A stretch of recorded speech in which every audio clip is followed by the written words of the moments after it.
Trochaic and Pyrrhic substitutions. Let's now return to Macbeth, who is still considering whether or not he should kill Duncan.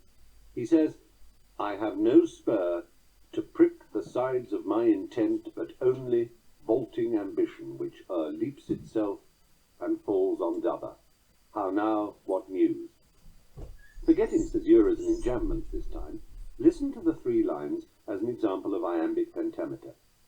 To prick the sides of my intent, but only vaulting ambition, which leaps itself and falls on t'other. How now, what news? 11 syllables. There's a rogue extra syllable at the end of line 1, isn't there? An unstressed orphan bringing up the rear. The line scans like this: ti-tum, ti-tum, ti-tum, ti-tum, tit. To prick the sides of my intent, but only. There's more. The next line doesn't start with an I am at all. Unless the actor playing Macbeth says vaulting ambition, the line goes vaulting ambition, which leaps itself. The mighty Shakespeare, deviating from metre, is starting an iambic line with a tum-ti, a trochee. Tum-ti, ti-tum, ti-tum, ti-tum, ti-tum. Actually, in both cases, he is employing 2 variations that are so common and necessary to lively iambic verse that they're not unusual enough even to call deviations. We will attend to that opening trochaic foot in a moment. Let's first examine this orphan or rogue unaccented syllable at the end of the line. It makes the line 11 syllables long, or hendecasyllabic. To prick the sides of my intent, but only. It results in what is called a weak or feminine ending. I hope my female listeners won't be offended by this. Blame the French, we inherited the term from them. I shall try not to use it too often. Think of the most famous iambic pentameter of all. To be or not to be, that is the question. Count the syllables and note the accents. It does the same thing. Question, by the way, is disyllabic, 2 syllables. Any actor who said question would be laughed off the stage and out of equity. It's certainly question. To be or not to be, that is the question. If you think about it, the very nature of the I am means that if this additional trick were disallowed to the poet, then all iambic verse would have to terminate in a stressed syllable, a masculine ending. If winter comes, can spring be far behind would be possible, but a thing of beauty is a joy forever would not. Keats would have had to find a monosyllabic word meaning ever, and he would have ended up with something that sounded Scottish, archaic, fey, or precious, even in his own day, the early 19th century.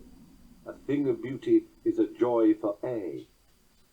Words like excitement, little, hoping, question, idle, widest, or wonder could never be used to close an iambic line. That would be a ridiculous restriction in English. How absurdly limiting not to be able to end with an ing, or an or a li, or a shun, or any of the myriad weak endings that naturally occur in our language. But there is more to it than that. A huge element of all art is constructed in the form of question and answer. The word for this is dialectic. In music, we are very familiar with this call and response structure.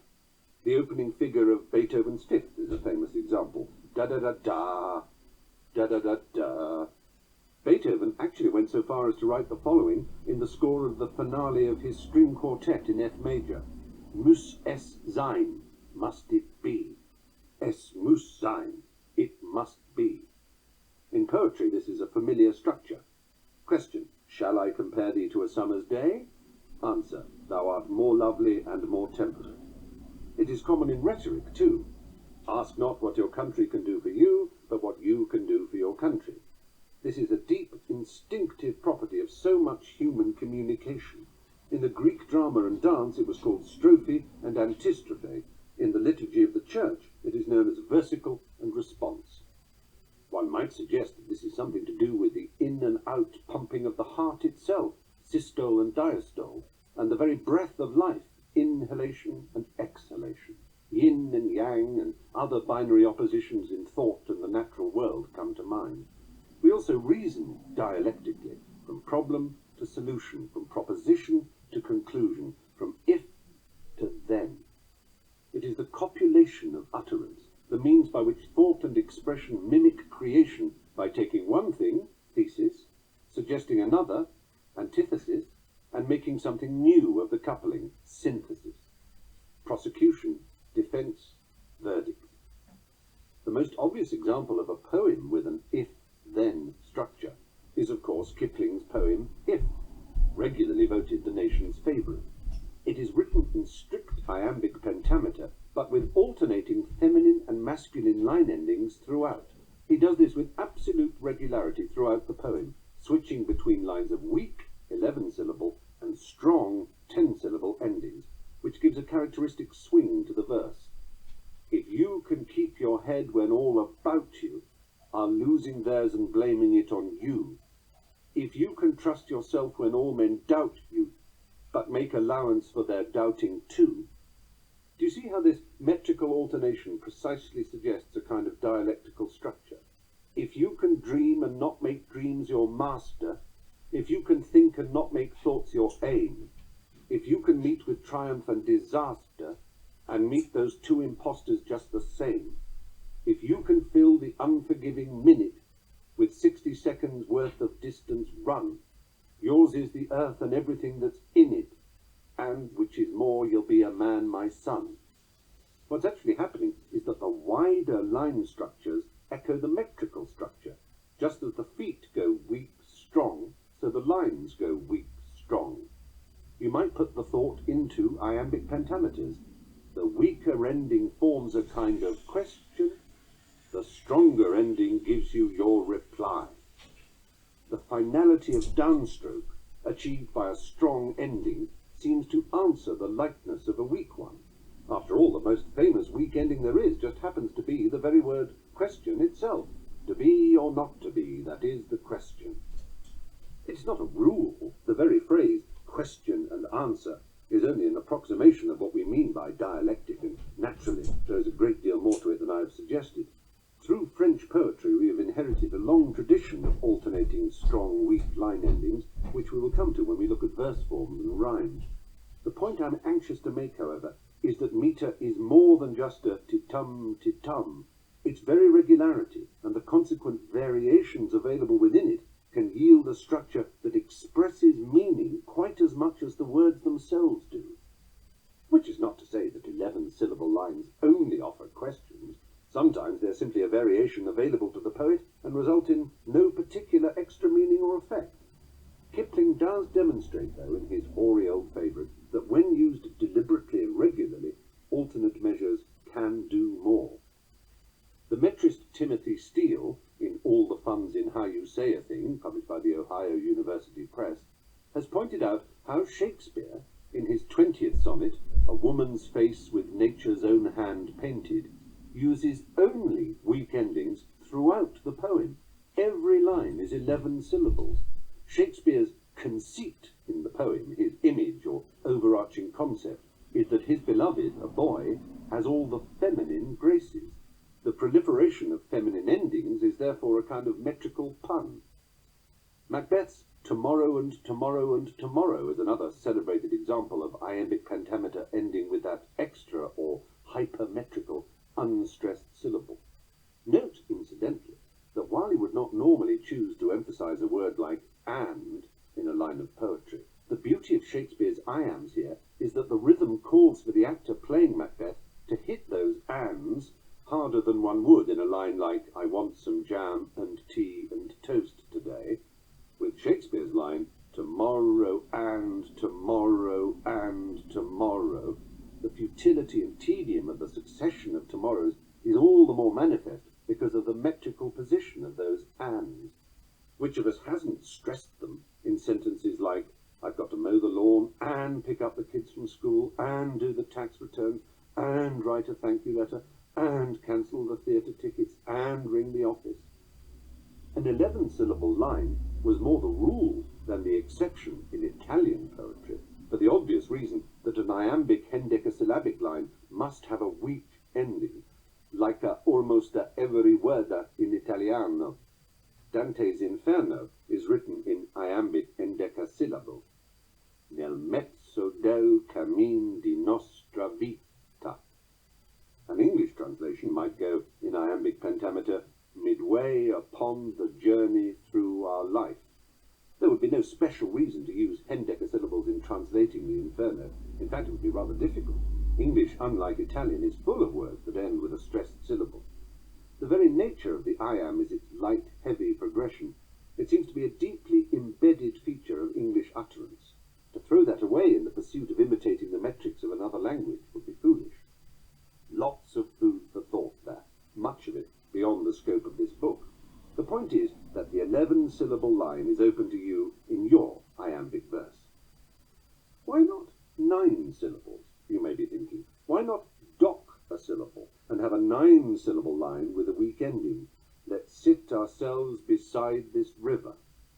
Well, this docking, this catalexis, results in an iambic tetrameter, 4 accents to a line with a weak ending, that extra syllable. The point about pentameter is that it must have 5 stresses in it. The above example, let's sit ourselves beside this river, has only 4, hence tetrameter. Writers of iambic pentameter always add an unstressed syllable to make 11 syllables with 5 beats. They don't take off a strong one to make 4. They must keep that count of 5. If you choose iambic pentameter, you stick to it. The heroic line, the 5-beat line, speaks in a very particular way, just as a waltz has an entirely different quality to a polka. A 4-beat line, a tetrameter, has its individual characteristics too, as we shall soon see, but it is rare to mix them up in the same poem. It's no more a rule than it is a rule never to use oil paints and watercolours in the same picture, but you really have to know what you're doing if you decide to try it. For the purposes of these early exercises, we'll stay purely pentametric. Here are a few examples of hendecasyllabic iambic pentameter. They all go and 1 and 2 and 3 and 4 and 5 and. A woman's face with nature's own hand painted, hast thou the master mistress of my passion. Shakespeare, Sonnet 20. That thou shalt see the difference of our spirits, I pardon thee thy life before thou ask it. Shakespeare, The Merchant of Venice, Act 4, Scene 1. How heinous had the fact been, how deserving contempt and scorn of all to be excluded. Milton, Samson Agonistes. Milton, like many 17th and 18th century exponents of iambic pentameter, seemed very reluctant to use feminine endings, going so far as always to mark heaven as the monosyllable heaven whenever it ended a line. Finding 2 hendecasyllables in a row in Paradise Lost is like looking for a condom machine in the Vatican. What can enable sots or slaves or cowards? Alas, not all the blood of all the Howards. Pope, Essay on Man. Pope took great pride in the decasyllabic nature of his rhyming couplets. This is one of only 2 feminine endings in the whole over 1,500-line poem, the other being a rhyme of silly with Sir Billy. It seems it was acceptable to Pope so long as the rhyming words were proper names. Maybe here he hears cowards as cards and Howards as hards. A thing of beauty is a joy for ever. Its loveliness increases, it will never pass into nothingness. Keats, Endymion, Book 1. And like the flowers beside them chill and shiver. Robert Frost, Spring Pools. With guarded, unconcerned acceleration. Seamus Heaney, From the Frontier of Writing. Substitutions. I hope you can see that the feminine ending is by no means the mark of imperfect iambic pentameter. Let's return to Macbeth, who is still unsure whether or not he should stab King Duncan. To prick the sides of my intent, but only vaulting ambition which o'erleaps itself and falls on t'other. How now, what news? We've cleared up the first variation in this selection of 3 lines, the weak or unstressed ending, but what about this vaulting ambition problem? Keats has done it too. Here's the continuation to his opening of Endymion. A thing of beauty is a joy for ever. Its loveliness increases, it will never pass into nothingness, but still will keep a bower quiet for us, and a sleep full of sweet dreams.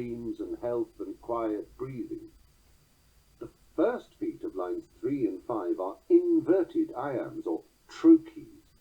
What Keats and Shakespeare have employed here is sometimes called Trochaic Substitution, a technique, like weak endings, too common to be considered a deviation from the iambic norm. It's mostly found, as in the above instances and the following, in the first foot of a line. You could call it a trochaic substitution or the inversion of an iamb. It amounts to the same thing. Tum-ti, ti-tum, ti-tum, ti-tum, ti-tum, mixed in each other's arms and heart in heart. Byron, Don Juan, Canto 4, 27. Well have ye judged, well ended long debate, synod of gods and like to what ye are. Milton, Paradise Lost, Book 2. Far from the madding crowd's ignoble strife. Gray, elegy written in a country churchyard. Shall I compare thee to a summer's day? Shakespeare, Sonnet 23. That's an interesting one, the last. Shakespeare's famous sonnet opens in a way that allows different emphases. Is it shall I compare thee, shall I compare thee, or shall I compare thee? That last would be a spondaic substitution. You remember the spondi, two equally stressed beats. What do you feel? How would you speak it? There's no right or wrong answer. Trochaic substitution of an interior foot is certainly not uncommon either. Let's return to the opening of Hamlet's great soliloquy. To be or not to be, that is the question. Here the fourth foot can certainly be said to be trochaic. It is helped, as most interior trochaic switches are, by the very definite caesura. The pause after the opening statement splits the line into two and allows the trochaic substitution to have the effect they usually achieve at the beginning of a line. Without that caesura at the end of the preceding foot, interior trochaic substitutions can be cumbersome. He bangs the drum and makes terrible sounds. That's not a very successful line, frankly. It reads as prose, even with the and where it is. The instinct in reading it as verse is to make the caesural pause after makes. He bangs the drum and makes terrible sounds. This resolves the rhythm for us. We don't mind starting a phrase with a trochee, but it sounds all wrong inserted into a full flow of iambs. He bangs the drum, terrible sounds he makes. That's better. A colon after drum gives a natural caesura with which to split the line, allowing us to start the new thought with the trochee. He bangs the drum, terrible sounds he makes. For this reason, you will find that initial trochaic substitution, i.e. that of the first foot, is by far the most common. Milton, thou shouldst be living at this hour. England hath need of thee, she is a fen. Wordsworth's sonnet, Milton. Season of mists and mellow fruitfulness. Keats, Ode to Autumn.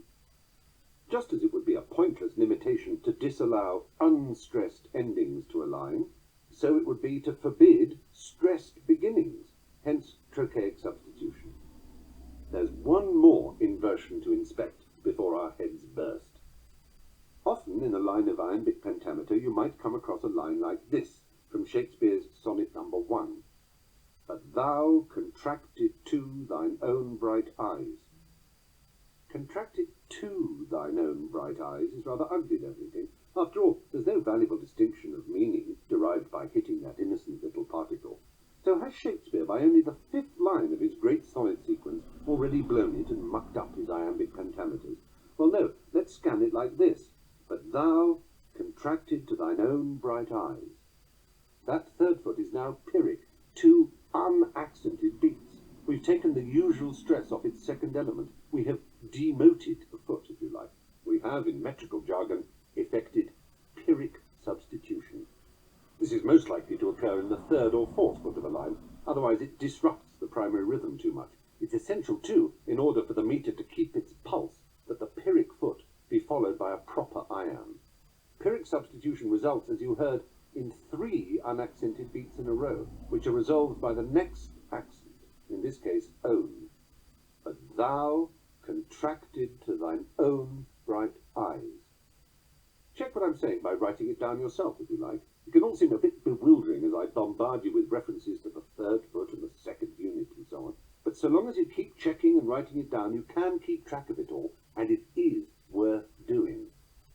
Incidentally, Vladimir Nabokov, in his Notes on Prosody, is very unkind about calling these effects substitutions. He prefers to call a Pyrrhic substitution a scud or false Pyrrhic, and a Trochaic substitution a tilted scud or false trochee. I'm not sure that this is any clearer, to be honest. Anyway, you might have spotted that this trick, this trope, this downgrading of one accent has the effect of drawing extra attention to the following one. The next strong iambic beat, the own, has all the more emphasis for having followed three unstressed syllables, but thou contracted to thine own bright eyes. If the demotion were to take place in the fourth foot, it would emphasize the last beat of the line, as in this Pyrrhic substitution in Wilfred Owen's Anthem for Doomed Youth, which, as it happens, also begins with a trochaic switch, not in the hands of boys, but in their eyes. Both the excerpts above contain Pyrrhic substitution. Shakespeare's in the third foot, Owen's in the fourth. Both end with the word eyes, but can you hear how Shakespeare's use of it in the third foot causes the stress to hammer harder down on the word own, but thou contracted to thine own bright eyes, and how Owen's use of it in the fourth really pushes home the emphasis on eyes, not in the hands of boys, but in their eyes, which, after all, is the point the line is making, not in their hands, but in their eyes. Incidentally, the trochaic substitution in the first foot also helps emphasize hands. Thus, when read out, the line contrasts hands and eyes with extra emphasis, not in the hands of boys, but in their eyes. Owen's next line repeats the Pyrrhic substitution in the same fourth foot, shall shine the holy glimmers of goodbyes.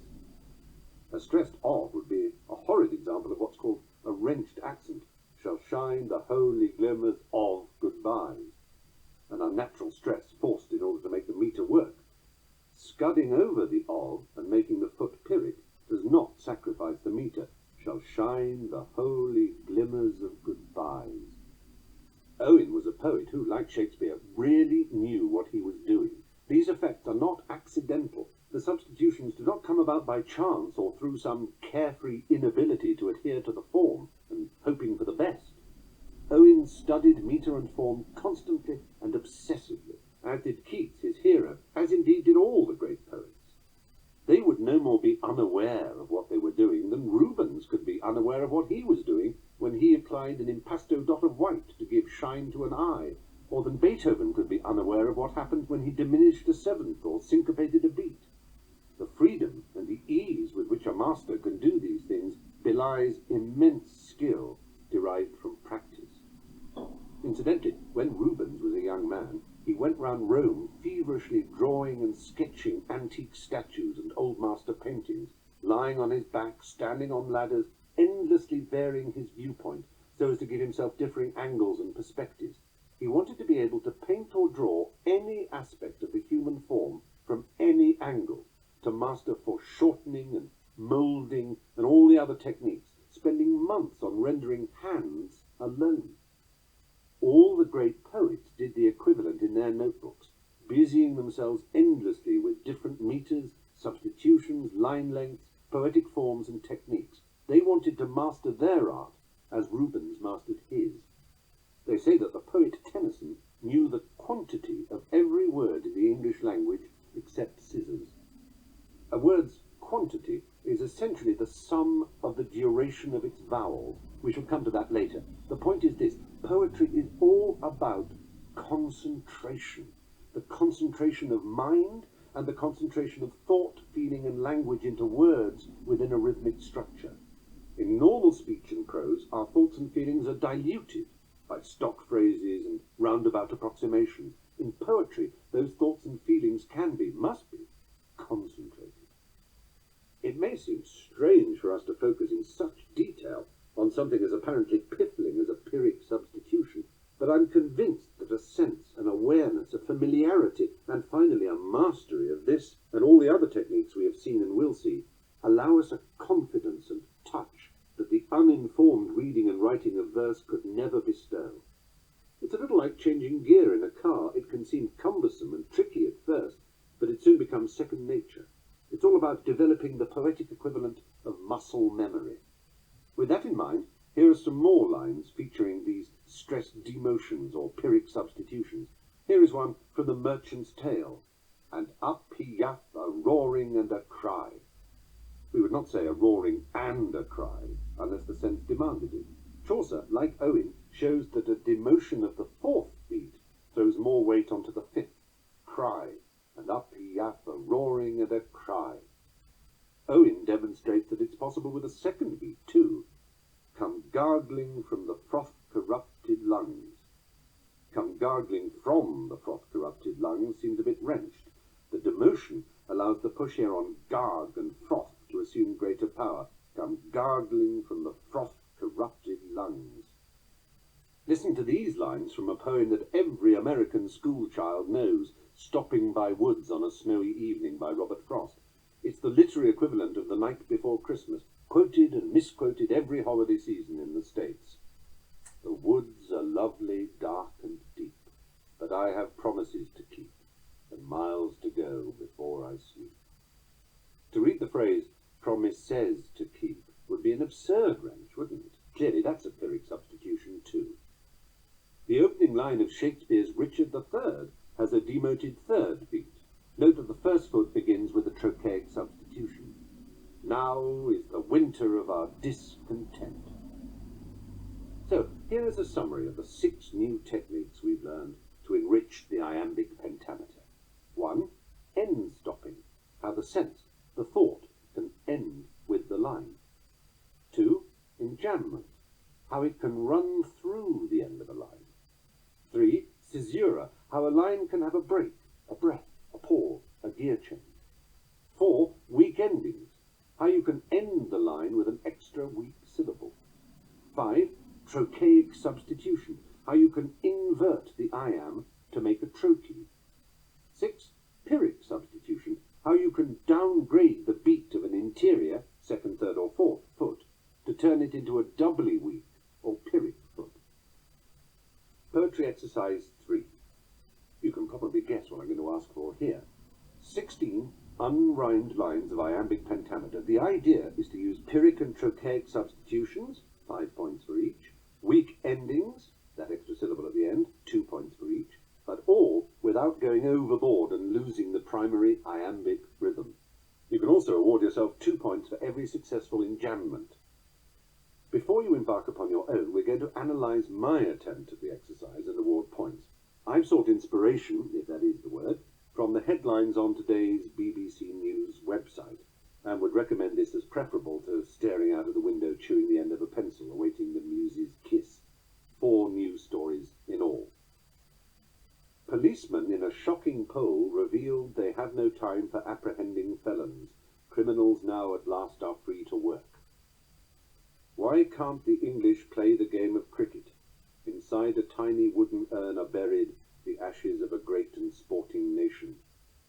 When I wrote this, we had just lost the first test against Australia, and I was pessimistic. Babies are now available in female or male. Hard to decide which sex I'll pick. Maybe I'll wait till gender is redundant. Towards the middle of a mighty ocean squats a forgotten island and its people. The sea that laps the margins of the atoll broadcasts no mindless babble on its waves. No email pesters the unsullied palm groves.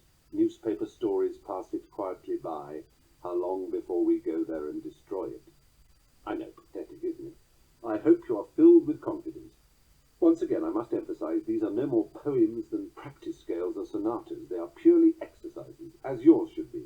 Work on solving the problems of prosody, but don't get hung up about images, poetic sensibility, and word choices. The lines and thoughts should make sense, but beyond that, doggerel is acceptable. So let's look at mine.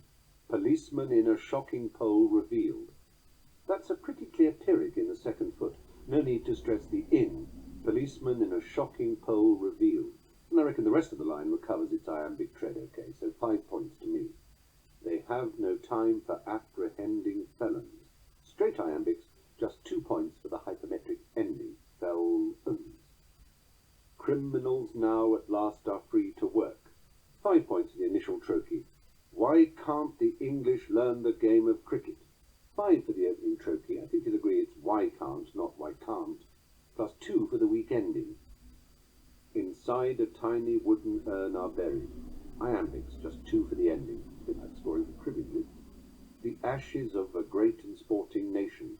5 for the Pyrrhic, the ashes of a great, and 2 for the ending, nation. Babies are now available in female. High scoring one here. 5 for the Trochaic switch in the first foot, babies. 5 for the Pyrrhic in the fourth, available in, plus 2 for the ending, female, and 2 for the enjambment. The question is, does it still feel iambic with all those bells and whistles? My view is that it would if it were in the midst of more regular iambic lines, but since it's the first line of a stanza, it's hard for the ear to know what's going on. A trochaic first foot allied to a weak ending gives an overall trochaic effect, especially when the middle is further vitiated by the slack syllables of the Pyrrhic. Also, the word female is almost spondaic, so I shall deduct 5 for bad style. Babies are now available in female, or male, hard to decide which sex I'll pick. A trochaic switch mid-line for 5 points. Since it follows a caesura, the rest of the line picks up the iambic pulse adequately. Or male, hard to decide which sex I'll pick. Then, maybe I'll wait till gender is redundant.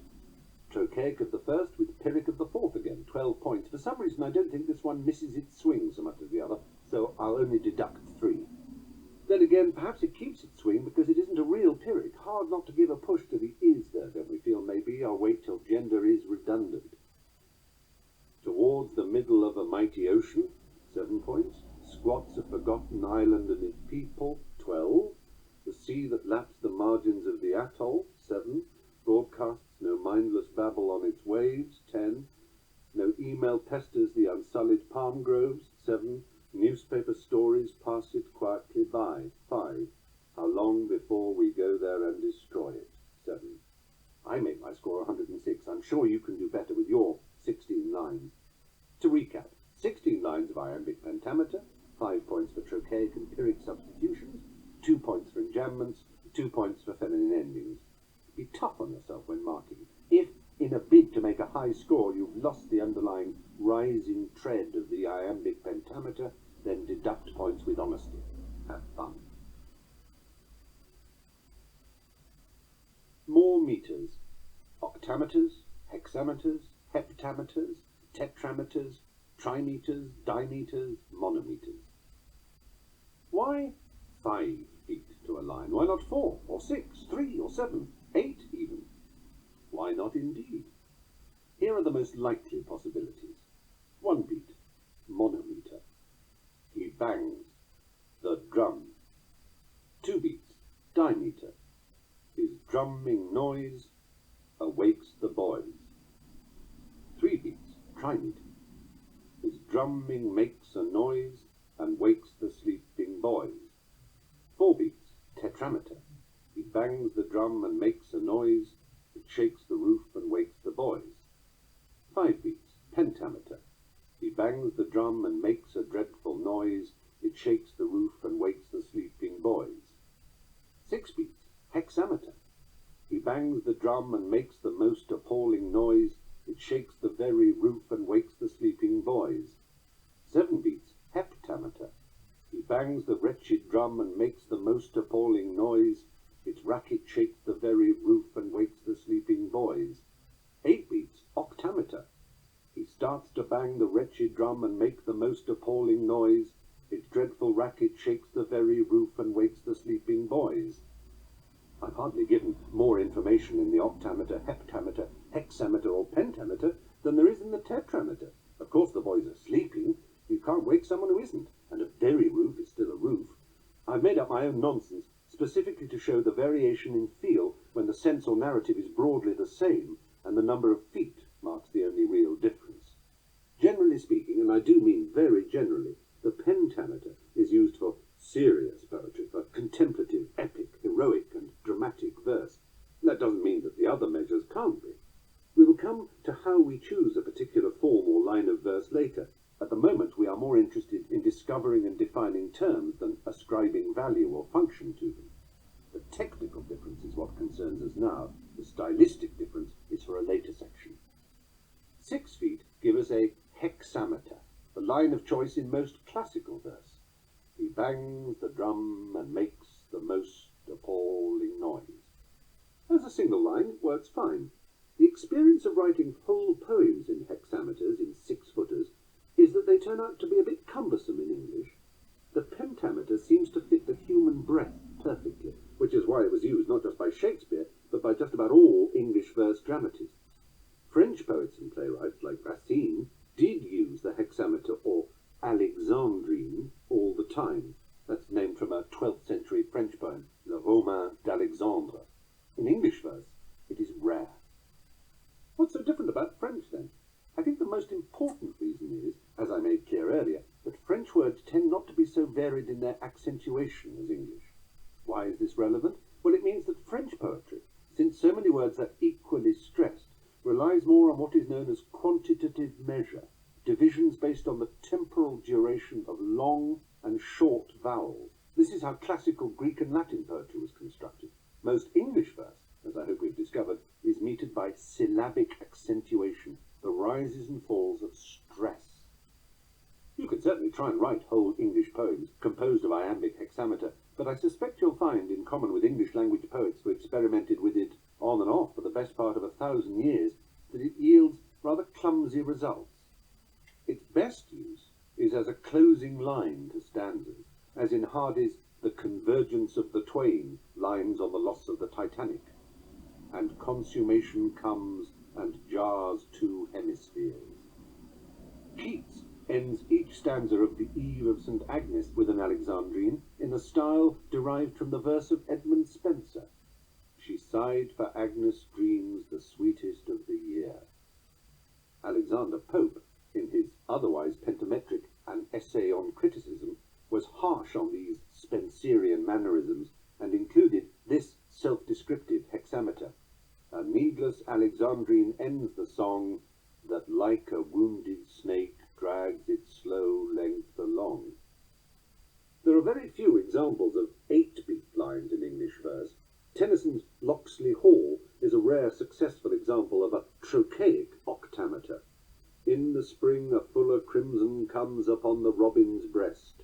In the spring the wanton lapwing gets himself another crest. In the spring a livelier iris changes on the burnished dove. In the spring a young man's fancy lightly turns to thoughts of love. Another very familiar example is Edgar Allan Poe's The Raven.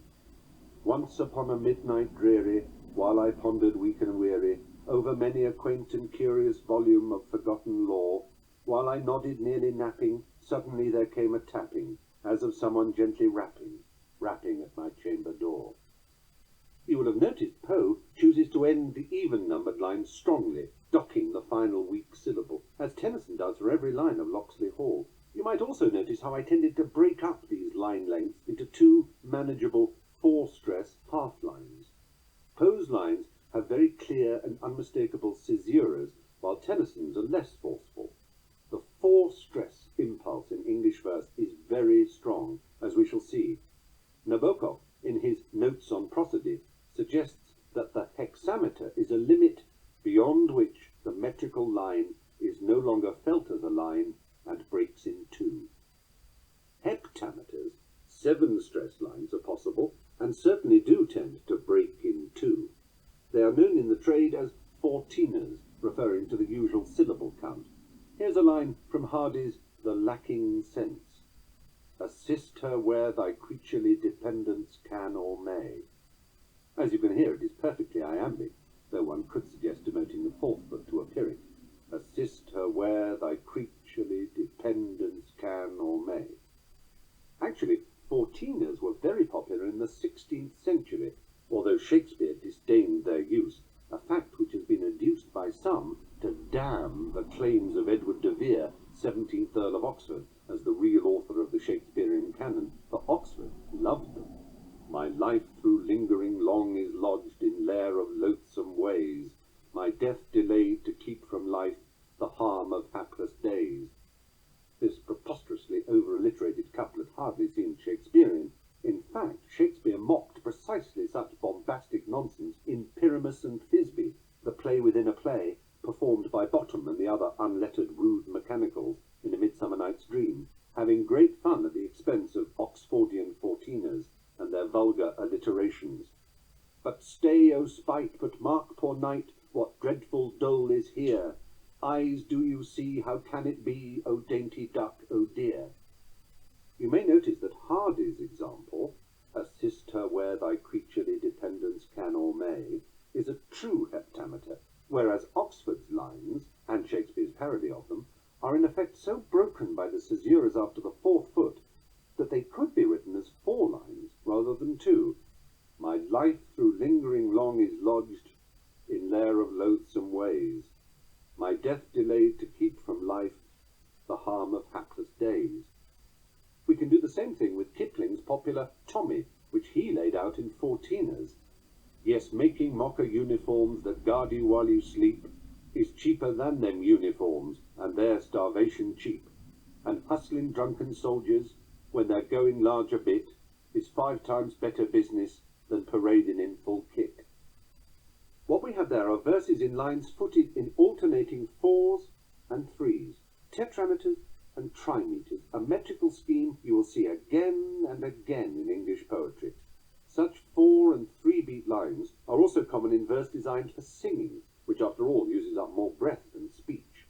It will be rather difficult to sing a whole heptametric line without turning purple. The long and winding road, and you are the sunshine of my life, could be called, by an ass, iambic trimeters and tetrameters respectively, while that's the way I like it and I can't get no satisfaction are trochaic trimeter and tetrameter. Of course, it's fundamentally daffy to scan lyrics, a word derived from the Greek lyre, the harp-like instrument used to accompany song, since it is the musical beat that determines emphasis, not the metrical stress. You could never guess the very particular emphasis on get no just by reading the lyrics of Satisfaction, unless you knew the tune and rhythm it was written to fit. 4 beats to the line. Wordsworth wrote daffodils in straight 4-beat tetrameters. I wandered lonely as a cloud that floats on high o'er dales and hills, when all at once I saw a crowd, a host of golden daffodils. Tetrameter, the 4-stress line, is immensely popular in English verse. If iambic pentameter, the heroic line, may be described as the great joint of beef, then tetrameters are the sandwiches, the everyday form, if you like, and no less capable of greatness. If you ask someone to write a poetic ditty on a Valentine's card or something similar, 9 times out of 10 they will write tetrameters, whether they do so consciously or not. The 4-beat instinct is deep within us, much as in music the 4/4 time signature is so standard as to be the default. You don't have to write it in the score, just a letter C for common time. 4 stresses also mark the base length of a form we will meet later called the ballad, where they usually alternate with 3-stress lines, as in the anonymous 17th century Ballad of Sir Patrick Spence. And many was the feather bed that fluttered on the foam, and many was the good Lord's son that never more came home. Coleridge's Rhyme of the Ancient Mariner. The fair breeze blew, the white foam flew, the furrow followed free. We were the first that ever burst into that silent sea. And Oscar Wilde's Ballad of Reading Gaol. I never saw a man who looked with such a wistful eye upon that little tent of blue, which prisoners call the sky. In each of these ballad verses, the first and third lines have 4 stresses, 8 syllables, and the second and fourth lines have 3, 6 syllables. It might have struck you that all 3 extracts could come from the same poem, despite their each being separated by roughly 100 years. We will hold that thought until we come to look at the ballad later. You will remember, I hope, that the Earl of Oxford's duff heptameters and Kipling's rather better managed ones seemed to beg to be split into a similar arrangement. My life through lingering long is lodged in lair of loathsome ways. Yes, making mock of uniforms that guard you while you sleep. Tetrameters, even if they follow ballad form and alternate with trimeters, don't need to have the swing and narrative drive of a ballad. They can be used in more lyrical and contemplative poetry too, as we have already seen with Wordsworth's use of them for his daffodils. Emily Dickinson, 1830 to 1886, is perhaps the poet who most completely mastered the reflective aspect of the 4-beat, 3-beat measure. Almost none of her poetry is in lines of longer than 4 feet, yet its atmosphere of depth, privacy, and often sad thoughtfulness is a world away from lusty narrative ballads. Dickinson's works remain untitled. The numbers refer to their order in the 1955 Harvard Variorum edition. 712. Because I could not stop for death, he kindly stopped for me.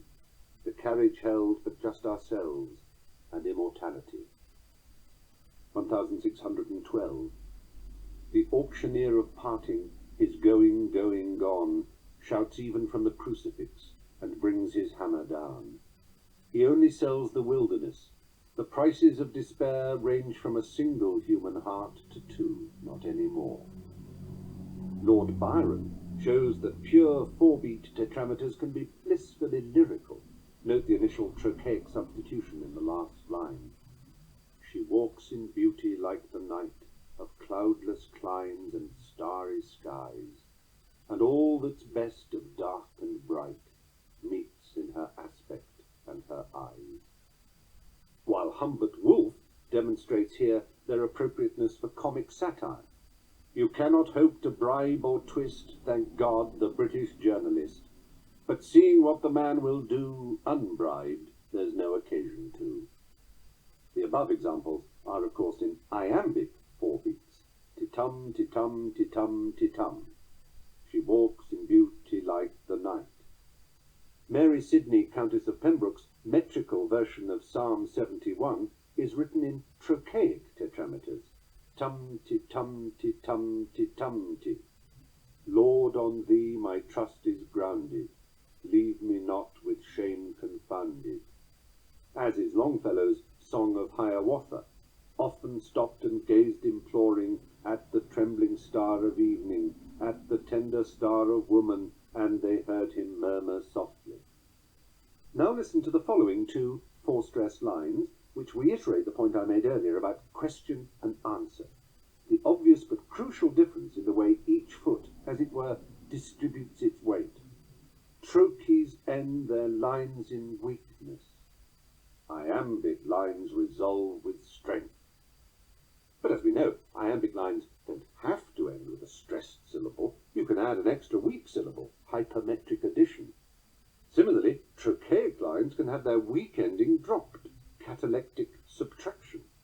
In both cases, you're either adding or subtracting a weak syllable. The number of stresses stays the same. Tiger, tiger, burning bright, in the forests of the night. Blake's famous opening lines drop the natural weak ending of the 4th trochees, giving a 7-syllable count and a strong resolution. Dum-de-dum-de-dum-de-dum. Trochee, trochee, trochee, trope. The full trochaic line, tiger, tiger, burning brightly, would be rather fatuous, don't we feel? The conclusiveness of a strong ending frames the image so much more pleasingly. Here is the opening to Keats's poem, Fancy. Ever let the fancy roam, pleasure never is at home. At a touch sweet pleasure melteth, like to bubbles when rain pelteth.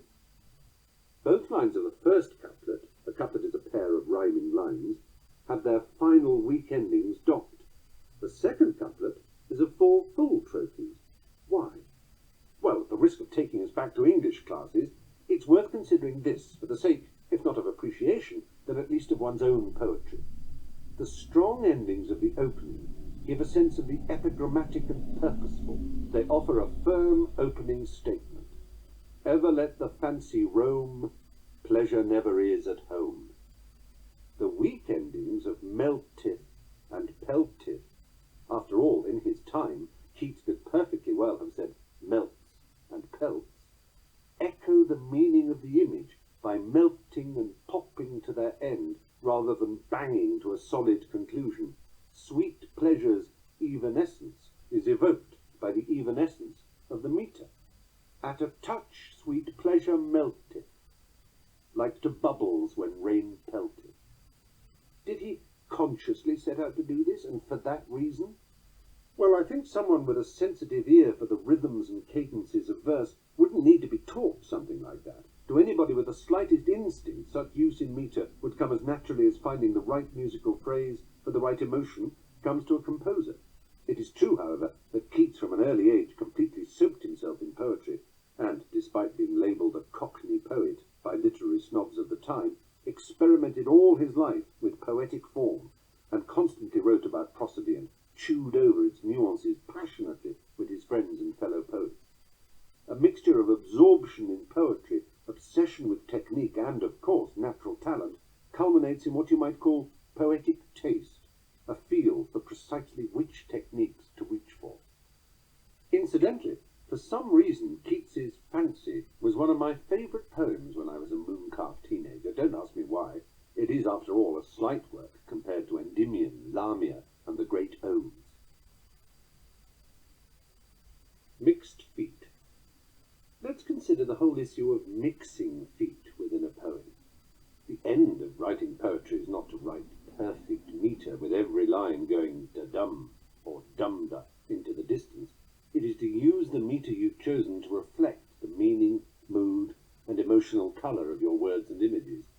We've already heard how subtle variations such as Pyrrhic and Trochaic substitutions stand as perfectly acceptable ways of bringing iambic pentameter to life. What about mixing up whole lines of iambic and Trochaic metre in the same verse?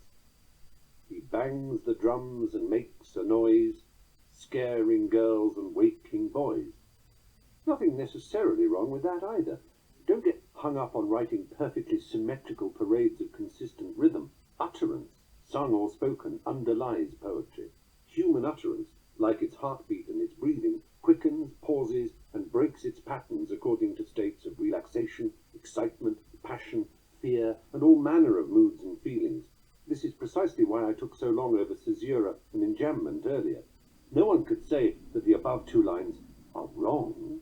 It is surprisingly rare, however, to find two metres mixed in this fashion, in literary verse as opposed to popular ballad and song lyrics at least. And you would want to alternate trochaic and iambic lines for a good reason.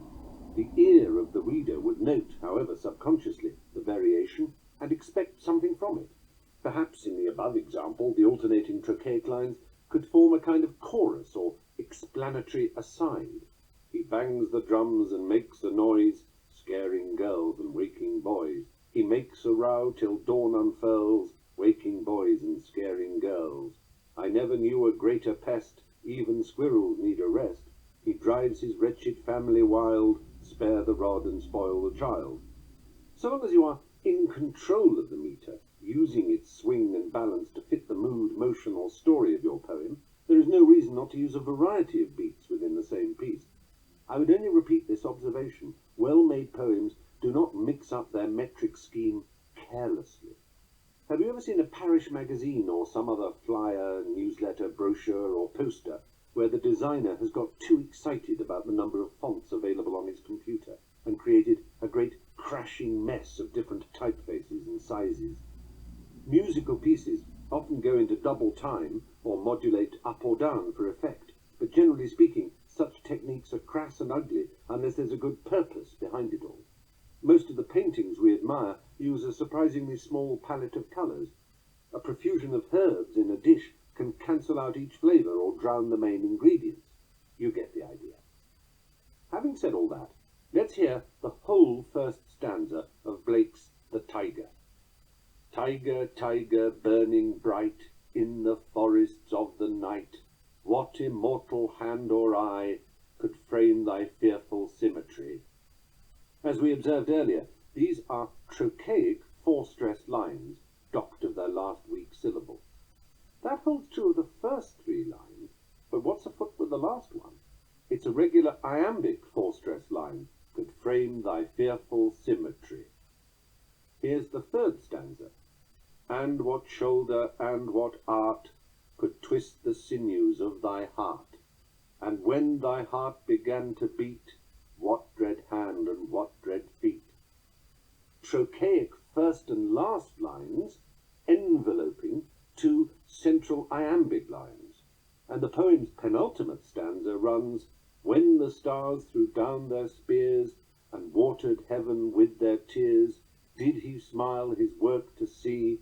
Did he who made the lamb make thee? In this case, we alternate between trochaic and iambic tetrameters. The rest of the poem is Trochaic. With a little casuistry one could, I suppose, make the argument that Blake's shift between meters stripes the verse as a tiger is striped. I think that is more than a little tenuous. There is no plan to the changes between meter, no apparent design at work. Certainly poets in the past and present have employed meter, rhyme, and even the shape of the words on a page, further to conjoin form with subject matter, but I do not believe this applies here. Nonetheless, the variations can hardly be said to spoil the poem. The docking of the final trochaic foot matches the standard male endings of the iambic. After all, one could look at it this way.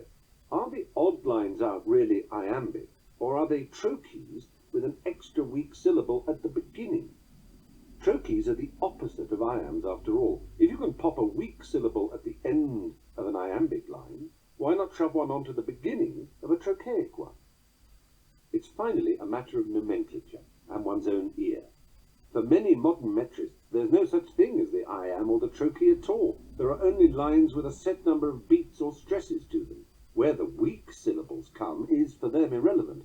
They would have us believe that English verse should be treated as if it is accentual, but not accentual syllabic. I can't go that far myself. There is an obvious and, to my ear, absolute difference between the whole nature of Hiawatha and that of, say, She Walks in Beauty. There certainly was to Longfellow and Byron. Here is a well-known couplet from Blake's Auguries of Innocence. A robin redbreast in a cage puts all heaven in a rage.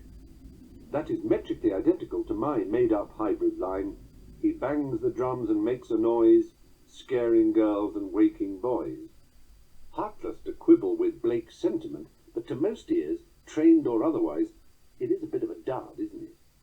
This is a naivety one expects, forgives, and indeed celebrates with Blake. Look at his paintings, couldn't draw, couldn't colour in, as Professor Mackenny of Edinburgh University once excellently remarked. And from any poetic sensibility but his, one might wrinkle one's nose at such childlike versifying. If the poem went on alternating in regular fashion, as I suggested with the drum-banging boy, one could understand. In fact, the next lines are, a dove-house filled with doves and pigeons, shudders held through all its regions. That couplet does conform with the plan. In fact, the second line is completely trochaic, with weak ending and all. But now Blake continues with, a dog starved at his master's gate predicts the ruin of the state. Those are both iambic lines. And the next couplet, a horse misused upon the road calls to heaven for human blood. Well, I mean, I'm sorry, but that's just plain bad, isn't it? The syntax, grammatical construction, for a start, a bit wobbly, isn't it? Does he really mean that the horse is calling to heaven? The other animals don't. Surely he means the misuse of horses calls to heaven. But Blake's sentence structure invites us to picture a calling horse. And, my dear, the scansion. Presumably Blake means to elide heaven into the monosyllable heaven. A perfectly common elision, and one we might remember having to sing in school hymns. But it's odd that he bothers in earlier lines to put apostrophes in starved and misused, and even shortens through to thro, a common but metrically meaningless convention, yet fails to give us an apostrophe here where it would really count. He's already used the word heaven once without elision, as a disyllabic word, 6 lines earlier. Perhaps, one might argue, he felt that as a holy word, it shouldn't be altered in any way. I think this unlikely. He tends not to use capitals for God, although he uses them for me and my, and just about every word he can. Incidentally, why does horse deserve majuscules here, but not dog, I wonder? Why pigeon and not dove? Well, perhaps the unelided heaven is a misprint. If so, it is one that all the copies of Blake I've seen repeat. It's fairly obvious that this is how he wrote it in his manuscript. Now, I think we can confidently state that there is no metrical scheme in place here. Blake seems to be in such a hurry to list the abominable treatment that animals suffer and the dire consequences attendant upon mankind if this cruelty continues, that measured prosody has taken a back seat. Well, maybe that's the point. Any kind of control or cunning in versification would mediate between Blake's righteous indignation and the conscience and compassion of the reader, resulting in better meter, perhaps, but less direct and emotionally involving poetry. A more conventional poet might have written something like this: Robin redbreasts in a cage, put all heaven in a rage. Dovecotes filled with doves and pigeons shudder hell through all its regions. Dogs starved at their master's gate augur ruin for the state. Horses beaten on the road call to heaven for human blood. There is a loss there. Blake's point is that a robin, one single caged bird, is enough to put heaven in a rage. Admittedly, that isn't true of the dove house, which has to be filled to cause hell to shudder, but no matter. Pluralizing the animals for the sake of trochees does alter the sense. So let us try pure iambs. A robin redbreast in a cage doth put all heaven in a rage. A dove house filled with doves and pigeons will shudder hell through all its regions. A dog starved at his master's gate predicts the ruin of the state. A horse misused upon the road doth call to heaven for human blood. Neither, incidentally, solves the curious incident of the dog starved at his master's gate. Trochaic or iambic, the lines are bitch. Surely it is the starving that needs the emphasis. A dog that starves at's master's gate would do it, but it isn't nice. We've seen two non-hybrid versions of the verse. Let us now remind ourselves of what Blake actually gave us. A robin redbreast in a cage puts all heaven in a rage. A dove house filled with doves and pigeons shudders hell through all its regions. A dog starved at his master's gate predicts the ruin of the state. A horse misused upon the road calls to heaven for human blood. I've mocked the scansion, syntax, and manifold inconsistencies. I've had sport with these lines, but the fact is I love them. They're messy, mongrel, and mawkish, but such is the spirit of Blake that somehow these things don't matter at all. They only go to convince us of the work's fundamental honesty and authenticity. Am I saying this because Blake is Blake, and we all know that he was a seer, a visionary, and a unique genius? If I had never seen the lines before and didn't know their author, would I forgive them their clumsiness and ill-made infelicities? I don't know, and I don't really care. It is a work concerned with innocence, after all, and, lest we forget, this is the poem that begins with the quatrain. A quatrain is a stanza of 4 lines. The quatrain that might be usefully considered the poet's credo or mission statement. To see a world in a grain of sand and a heaven in a wild flower. Hold infinity in the palm of your hand and eternity in an hour. The meter is shot to hell in every line, but who cares? It is the real thing. I think it was worth spending this much time on those lines because this is what you will do when you write your own verse. Constantly make series of judgments about your meter and what rules you can break and with what effect. Poetry exercise 4.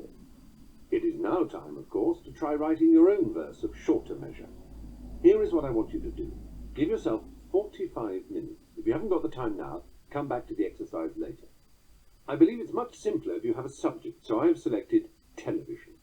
As usual, I've had a go myself. Rhyming seems natural with lines of this length, but if you'd rather not, then don't. I remind you once again that it is the versification that matters here, not any verbal or metaphysical brilliance. This is what I would like, with my attempts included. 2 quatrains of standard 8-syllable iambic tetrameter. Di-dum, di-dum, di-dum, di-dum. They're always chopping bits of meat, forensic surgeons, daytime cooks, extracting bullets, slicing ham, detecting flavours, grilling crooks. My new TV has got no knobs, it's sleeker than a marble bowl. I'm sure this suits designer snobs, but where's the damned remote control? 2 quatrains of alternating iambic tetrameter and trimeter. Di-dum, di-dum, di-dum, di-dum, di-dum, di-dum, di-dum. Big Brother's on the air again, polluting my TV. Who was it said, mankind can't bear too much reality? Sir Noel Coward drawled, when asked which programmes he thought shone, TV is not for watching, dear, it's just for being on. 2 quatrains of Trochaic Tetrameter, one in pure trochees, a la Hiawatha, dum-de-dum-de-dum-de-dum-de, and one with docked weak endings in the 2nd and 4th lines, a la Tiger, dum-de-dum-de-dum-de-dum. Soap stars seem to do it nightly, slap and shag and rape each other. if I heard the plot line rightly, Darren's pregnant by his brother. News of bombs in central London, flesh and blood disintegrate. Teenage voices screaming proudly, Allah Akbar, God is great. So, your turn. Relax and feel the force. Ternary feet. We meet the anapest and the dactyl, the molossus, the tribac, the amphibrac, and the amphimacer. Now that you are familiar with 4 types of 2-syllable, binary or duple as a musician might say, foot, the iamb, the trochee, the pyrrhic, and the spondee, try and work out what's going on metrically here. In the dark of the forest so deep, I can hear all the animals creep.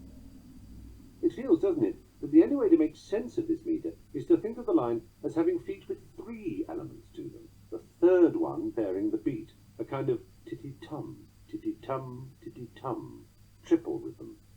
A ternary foot in metric jargon, a triple measure in music speak.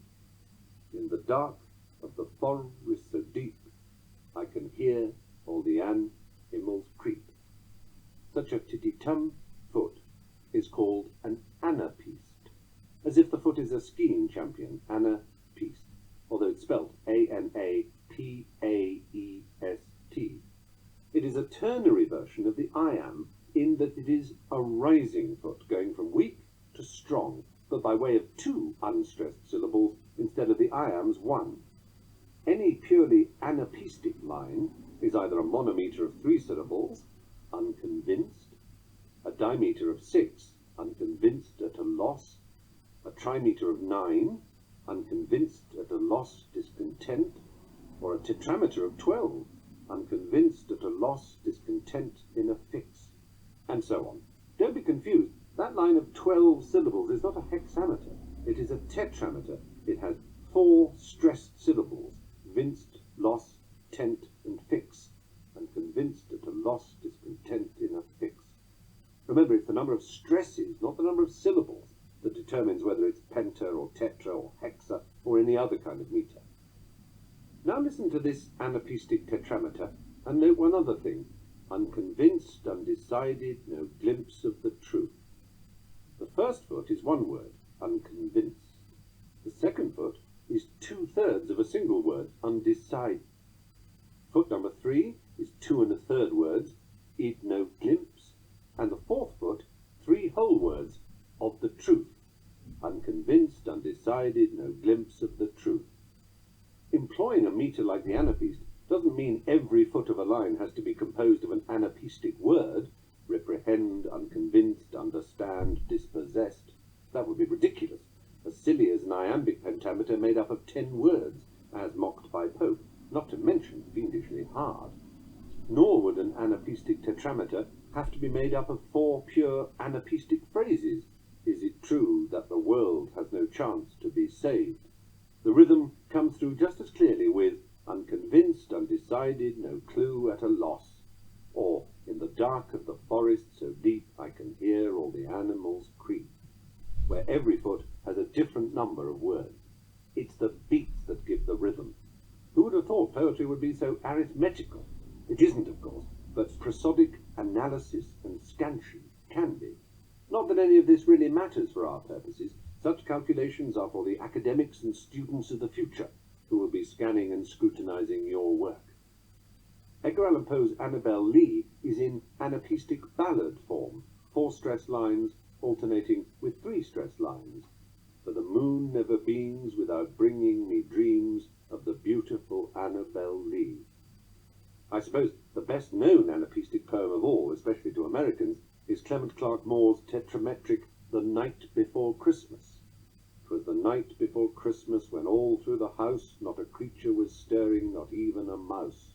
The stockings were hung by the chimney with care, in hopes that St. Nicholas soon would be there. The second couplet has had its initial weak syllable docked in each line. The stockings, in hopes that. This is called a clipped or acephalous, literally headless foot. You could just as easily say the anapest has been substituted for an iamb. It amounts to precisely the same thing. Both the Poe and the Moore works have a characteristic lilt that begs for the verse to be set to music, which they each have been, of course. unsuited perhaps to the generality of contemplative poetry, but wonderful when evoking something like a gallop. Listen to Robert Browning's How They Brought the Good News from Ghent to Aix. I sprang to the stirrup, and Joris and he, I galloped, we galloped all three. You can really hear the thunder of the hooves here, don't you think? Notice, though, that Browning also dispenses with the first weak syllable in each line. For the verse to be in true Anapestic tetrameters, it would have to go something like this. Then I sprang to the stirrup, and Joris and he, and I galloped, we galloped all three. But Browning has given us clipped opening feet. Da-dum, titty-tum, titty-tum, titty-tum, da-dum, titty-tum, titty-tum, titty-tum, instead of the full titty-tum, titty-tum, titty-tum, titty-tum, titty-tum, titty-tum, titty-tum, titty-tum. If you tap out the rhythms of each of these with your fingers on the table, or just mouth them to yourself quietly if you're in a train or a cafe, you don't want to be stared at, I think you'll agree that Browning knew what he was about. The straight anapestes are rather dull and predictable. The opening I-am or acephalous foot, da-dum, makes the whole ride so much more dramatic and realistic, mimicking the way horses' hooves fall. Which is not to say that when well done, pure anapestes can't work too. Byron's poem, The Destruction of Sennacherib, shows them at their best. The Assyrian came down like a wolf on the fold, and his cohorts were gleaming in purple and gold, and the sheen on their spears was like stars on the sea, and the blue wave rolled nightly on deep Galilee. Byron doesn't keep this up all the way through, however. For the angel of death spread his wings on the blast, and breathed in the face of the foe as he passed.